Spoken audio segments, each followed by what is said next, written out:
इंदौर की सोनम रघुवंशी शिलोंग पहुंची लेकिन वहां से लापता है। पति की लाश मिली, पत्नी लापता है। सवाल उठ रहे हैं कि आखिर कहां है। और इसी बीच एक वीडियो सामने आया है जिसमें दोनों पति पत्नी यानी कि राजा रघुवंशी और सोनम रघुवंशी दोनों दिख रहे हैं। ये वीडियो होटल का है, लेकिन अभी तक सोनम का पता नहीं चल सका। इसे लेकर कई थ्योरीज चल रही हैं कि क्या सोनम को ह्यूमन ट्रैफिकिंग के जरिए कहीं और ले जाया गया, सीमा पार ले जाया गया, या सोनम का भी कत्ल कर दिया गया है, या उसका अपहरण किया गया है। तो अपहरण किया गया है तो अभी तक फिरौती क्यों नहीं मांगी गई। कई और थ्योरीज इस वक्त सोशल मीडिया पर चल रही है। हमारे साथ मयंक है, हमारे साथ नीलू है, हमारी सहयोगी। क्या क्या बातें हो रही है, पुलिस की जांच कहां तक पहुंची है, जानते हैं। मयंक, क्या क्या थ्योरीज आ रही है सोनम? देखिए, अभी जो सबसे पहली बात इसमें निकल के आई है कि एक सीसीटीवी फुटेज जिसका आपने जिक्र किया, ये 22 मई का सीसीटीवी फुटेज है और ये उस दिन का सीसीटीवी फुटेज है जिस दिन सोनम और राजा दोनों घूमने जाने के लिए अपने होटल से निकले थे।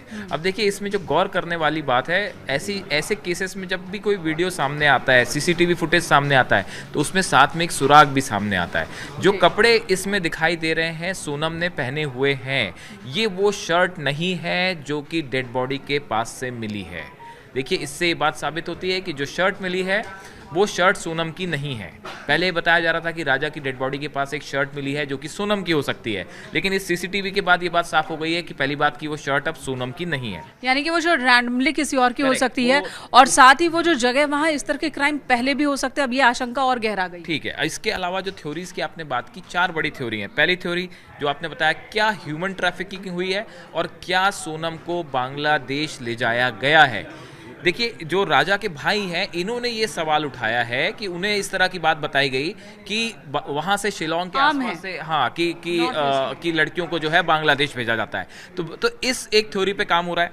दूसरा ये है कि क्या किडनैप हुआ है, क्या ऐसा कि हुआ कि राजा की हत्या कर दी गई और सोनम को किडनैप कर लिया गया। अगर किडनैप किया गया तो उसका मोटिव क्या है, कोई रैंसम तो मांगी नहीं गई है, फिर किडनैप करने की वजह क्या है। तीसरी बड़ी थ्योरी, क्या सोनम का भी मर्डर हो गया है, और अगर सोनम का मर्डर हुआ है तो डेड बॉडी कहाँ है। क्या वो ऐसा इलाका नहीं है जहाँ से डेड बॉडी उठा के कहीं बहुत दूर ले जाई जाए, वो भी फिर राजा के जहाँ डेड बॉडी मिली उसके आसपास ही होनी चाहिए थी।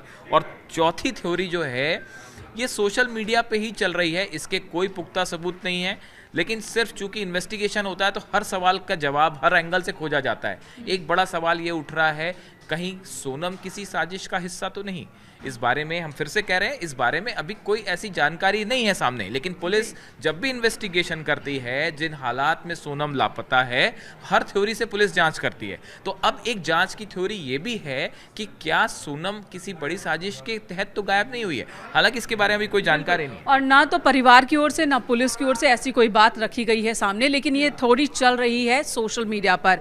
ह्यूमन ट्रैफिकिंग का एंगल यहाँ पर बहुत मजबूत दिख रहा है, क्योंकि ये जो इलाका है नॉर्थ ईस्ट का, इस इलाके में ह्यूमन ट्रैफिकिंग आम बात है। यहाँ बहुत बड़ा क्राइम है। इसे लेकर और क्या क्या बातें सामने आई नीलू? देखिए, मेनका जिस तरह से मयंक ने भी बताया कि 3-4 थ्योरी है, उस पर पुलिस लगातार आगे अपनी जांच को बढ़ा रही है, क्योंकि देखिए, पुलिस अगर जांच करती है तो हर एंगल को तलाशती है। जिस तरह से मयंक ने कहा कि जो सफ़ेद कलर की टी शर्ट या शर्ट जो भी मिली थी वो नहीं थी, लेकिन बताया जा रहा है कि कुछ दूरी पर उस दिन चूंकि बारिश हो रही थी तो जो रेनकोट पहना था सोनम ने, वो कुछ दूरी पर मिला है। ऐसा अभी शुरुआती जांच में पता चला है कि वो जो रेनकोट पहना था शायद वो मिल गया है, और कुछ और जैकेट्स और कुछ बैग्स भी वहां पर मिले हैं। एक मोबाइल फोन भी बताया जा रहा है कि बरामद किया जा रहा है। हालांकि बताया जा रहा है कि वो सिर्फ डिस्प्ले है, उसे तोड़ा गया है, मतलब उससे कुछ जानकारी नहीं निकल पा रही है, सिर्फ ऊपर का स्क्रीन है। इस तरह की खबर भी सामने आ रही है। और जहां तक ह्यूमन ट्रैफिकिंग की बात की जाए, चूंकि देखिए, जो नॉर्थ ईस्ट का बहुत बड़ा इलाका है वो बांग्लादेश से जुड़ता है, और खास तौर पर जो जंगल के रास्ते हैं या जहां से आप बड़े आसान तरीके से बांग्लादेश में दाखिल होते हो, तो वहां से पहले भी कई बार तस्करी के मामले सामने आ चुके हैं। इसलिए कहा जा रहा है कि हो सकता है कि ह्यूमन ट्रैफिकिंग का मामला हो। देखिए, लड़के को तो मार दिया गया, हो सके उसने हाथापाई करने या रोकने की कोशिश की होगी तो उसे तो मार दिया गया, लेकिन लड़की को वहां से लेकर वो चले गए। और साथ ही ये भी कहा जा रहा है कि जो बॉडी पर जो राजा था, उन 10 लाख के गहने सिर्फ राजा ने पहन रखे थे। अंगूठियां थी, कहते हैं डायमंड की अंगूठी थी, और घड़ी थी, मोबाइल थे, कुछ भी नहीं मिला है। तो एक आशंका ये भी है कि हो सकता है कि चोरी की वारदात को अंजाम देने की वजह से शायद उसे मार दिया गया। देखिए, अब हत्या हुई है कि नहीं हुई है सोनम की बड़ी बात है, लेकिन चोरी, ह्यूमन ट्रैफिकिंग, ये दो मामले अभी प्रमुखता से सामने आ रहे हैं और इस वजह से लग रहा है कि शायद हत्या की गई हो या ह्यूमन ट्रैफिकिंग की वजह से सोनम को बांग्लादेश ले जाया गया। बिल्कुल, और एक थ्योरी ये भी आ रही है कि वहाँ पर जो अलगाववादी गुट हैं, जो कि वहाँ के लिए कह सकते हैं नक्सली हैं, उनका भी इसमें इस्तेमाल किया गया है। ये एक पूरा तंत्र है जिसने मिलकर इस वारदात को अंजाम दिया है, ये भी कहा जा रहा है। और चूंकि सोनम एक महिला है, ह्यूमन ट्रैफिकिंग की भी शिकार वो हो सकती हैं। हालांकि हर गुजरते वक्त के साथ आशंका बढ़ रही है, लेकिन हम सभी यही उम्मीद कर रहे हैं कि सोनम मिल जाए। उनके परिवार वाले भी इसी उम्मीद में हैं कि सोनम मिल जाए, वो जहां भी हैं, जिस हालत में है, मिल जाए। और अगर उनकी भी हत्या कर दी गई है तो ये बात भी सामने आए और कौन है इस साजिश में शामिल, सभी बाहर आए, सामने आए।